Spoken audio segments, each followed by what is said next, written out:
ಪ್ರಶಾಂತೇಶು ಅಂತ ಹಿಂದೆ ವಾಕ್ಯ ಬಂತು ಬ್ರಹ್ಮಾಂಡ ಪುರಾಣದಲ್ಲಿ. ಅವರೆಲ್ಲ ಖುಷಿಯಲ್ಲಿದ್ದರೆ ನಮ್ಮ ದೇಹ ಖುಷಿಯಲ್ಲಿ ಇರ್ತದೆ ಅಂತ. ಎಲ್ಲೆಲ್ಲಿದ್ದಾರೆ ನೋಡಿಕೊಂಡಾಯಿತು. ಶಾಂತಿ ಮಾಡೋದು ಹೇಗೆ ಕೇಳಿದರೆ ಅದರ ಬಗ್ಗೆ ಒಂದು ಕೆಲವು ಮಾತುಗಳು ಮತ್ಸ್ಯ ಪುರಾಣದಲ್ಲಿ, ಅಗ್ನಿ ಪುರಾಣದಲ್ಲಿ ಬಂದ ಕೆಲವು ಮಾತುಗಳುಂಟು. ಸುಮ್ಮನೆ ನೋಡಲಿಕ್ಕೆ ಆಚೆ ಕಡೆಯಿಂದ ಕೇತು ಹೇಗೆ ಆಕ್ರಮಣ ಮಾಡ್ತಾನೆ ಈ ಬಾರಿ, ಚಂದ್ರನನ್ನು ಹೇಗೆ ಮುಡ್ತಾನೆ ಹೇಳಲಿಕ್ಕೋಸ್ಕರ ಇಬ್ಬರು ನಿಲ್ಲಿಸಿದ್ದೇನೆ. ನಮಗಿಬ್ಬರು ಸಾಕು ಅಂತ ಹೇಳಲಿಕ್ಕೋಸ್ಕರ ಕೊನೆಗೆ ಗೆರೆ ಕೊಟ್ಟಿದ್ದೇನೆ. ಗ್ರಹಾ ಗಾವೋ ನರೇಂದ್ರಾಶ್ಚ ಬ್ರಾಹ್ಮಣಾಶ್ಚ ವಿಶೇಷತಃ ಪೂಜಿತಾ ಪೂಜೆಯಂತ್ಯೇತೆ ನಿರ್ದಹಂತಿ ಅವಮಾನಿತಾ ಅಂತ. ಹೇಗೆ ಗೋವುಗಳು ಚಂದ ಸಾಕಿದರೆ ಒಳ್ಳೆ ಹಾಲು ಕೊಡ್ತಾರೆ, ಎಲ್ಲ ದೇವತೆಗಳು ನಮಗೆ ಅನುಗ್ರಹ ಮಾಡುತ್ತಾರೆ. ಅದೇ ಕಟ್ಟಿಯಾಗಿ ಬಡಿಲಿಕ್ಕೆ ಹೋದರೆ ಶಾಪದಲ್ಲಿ ಸಾಯಬೇಕಾಗತ್ತೆ ನಾವು, ಮತ್ತು ಹಾಲು ಕುಡಿಲಿಕ್ಕೆ ಆಗೋದಿಲ್ಲ ನಮ್ಮ ಬದುಕಿನಲ್ಲಿ.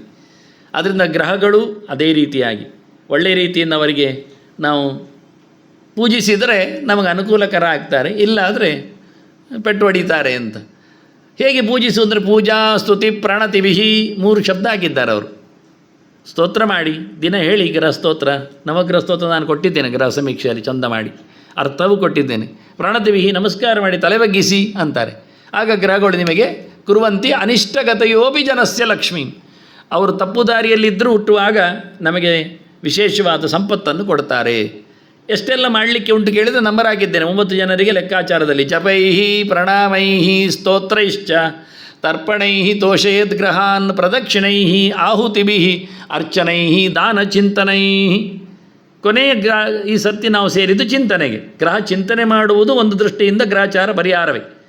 ಅದಕ್ಕೆ ಸಂಬಂಧಪಟ್ಟಂತೆ ದಾನ, ಅರ್ಚನೆ, ಆಹುತಿ ಅಗ್ನಿಮುಖದಲ್ಲಿ, ಆನಂತರ ಪ್ರದಕ್ಷಿಣೆ, ಮತ್ತು ಅವುಗಳ ಬಗ್ಗೆ ವಿಶೇಷವಾದಂಥ ತರ್ಪಣ, ಸೇವೆ, ಸ್ತೋತ್ರ ಇವೆಲ್ಲ ಮಾಡಲಿಕ್ಕೆ ಬರ್ತದೆ. 9 ಪ್ರಕಾರದಲ್ಲಿ ಉಂಟು ಎನ್ನುವುದೊಂದು ವಿಶೇಷ ಅಗ್ನಿಪುರಾಣ ಗ್ರಹಿಸುವ ಲೆಕ್ಕಾಚಾರ. ಶ್ರೀಕಾಮ ಶಾಂತಿಕಾಮೋ ವಾ ಗ್ರಹಯಜ್ಞಂ ಸಮಾರಭೇತ್. ಯಜ್ಞ ಅಂದರೆ ಪೂಜೆ ಅಂತ ಅರ್ಥ, ವಿಶೇಷವಾದ ಸಮಾರಾಧನೆ. ಆಹುತಿ ಅಗ್ನಿಯಲ್ಲೇ ಆಗಬೇಕು ಅಂತಿಲ್ಲ, ಯಜ್ಞ ಶಬ್ದಕ್ಕೆ ಪೂಜೆ ಅಂತ ಅರ್ಥ. ಗ್ರಹಗಳಿಗೆ ಪೂಜೆ ಮಾಡಬೇಕು, ಸಂಪತ್ತು ಬರಲಿಕ್ಕೂ ನಮಗೆ ಸರಿಯಾಗಲಿಕ್ಕೂ. ಪ್ಲಸ್ ಆ್ಯಂಡ್ ಮೈನಸ್ ಎರಡು, ಮೈನಸ್ ಹೋಗಬೇಕು, ಪ್ಲಸ್ ಆಗಬೇಕು. ಶ್ರೀಕಾಮ ಸಂಪತ್ತು ಬರಬೇಕು, ಶಾಂತಿ ಕಾಮ ಆದ ತೊಂದರೆಗಳು ಹೋಗಬೇಕು, ಶಾಂತಿ ಆಗಬೇಕು. ನಮಗೆ 2 ಪ್ರಕಾರಕ್ಕೂ ಸಹ ತೊಂದರೆ ಹೋಗಲಿಕ್ಕೂ ಸಂಪತ್ತು ಬರಲಿಕ್ಕೂ, ಆಪತ್ತು ನಿವೃತ್ತಿಗೂ ಸಂಪತ್ತಿನ ಪ್ರಾಪ್ತಿಗೂ ಗ್ರಹಗಳ ಸಮಾರಾಧನೆ ಸರಿಯಾಗಿದೆ. ಎಷ್ಟನ್ನೆಲ್ಲ ಮುಟ್ಟುವ ಅಂದರೆ ಇವತ್ತು ಗ್ರಹಣಕ್ಕೆ ಬಂದಾಗ ಇಬ್ಬರೇ ನಮಗೆ ಕೈಗೆ ಸಿಕ್ಕಿತ್ತು. ಅದರಿಂದ ಎಷ್ಟೇ ಯದಾ ದೂಷ್ಯ ಸತಂ ಯತ್ನೇನ ಪೂಜೆ. ಇದು ಭಾರಿ ವಿಚಿತ್ರವಾದಂಥ ಒಂದು ಮಾತು. ಯಾರು ವಿಷಯದಲ್ಲಿ ನಮಗೆ ಸರಿ ಇಲ್ಲವೋ, ಹುಟ್ಟುವಾಗಲೋ ಗ್ರಹಚಾರದಲ್ಲಿಯೋ ಈಗಿನ ನಡೆಯಲ್ಲಿಯೋ ಆ ಗ್ರಹ ಸರಿಯಿಲ್ಲ ಅಂತಾದರೆ ಅವನನ್ನು ಮಾತಾಡಿಸಿದ್ರೆ ಆಗತ್ತೆ. ಅದರಿಂದ ಇದೊಂದು ಸೆಟ್ ಆದ್ದರಿಂದ 9 ಗ್ರಹ, ಒಬ್ಬನಿಗೆ ತಪ್ಪಾದರೆ 8 ಜನರಿಗೂ ಕಾಣಿಕೆ ಇಡಬೇಕು, ಅದೆಲ್ಲ ಬೇಕಾಗಿಲ್ಲ. ಅವರನ್ನೆಲ್ಲ ಸಾಮಾನ್ಯದ ಮಾತಿನಿಂದ ಮಾತಾಡಿಸಿ ಒಬ್ಬನನ್ನು ಸ್ಪೆಷಲ್ ಆಗಿ ಮಾತಾಡಿಸ್ತೇ ಬರ್ತದೆ ಅಂತ. ಹಾಗಾಗಿ ಗುರು ಶಾಂತಿ, ಶನಿ ಶಾಂತಿ, ಬುಧ ಶಾಂತಿ ಅಂತ ಸ್ಪೆಷಲ್ ಇದೆ.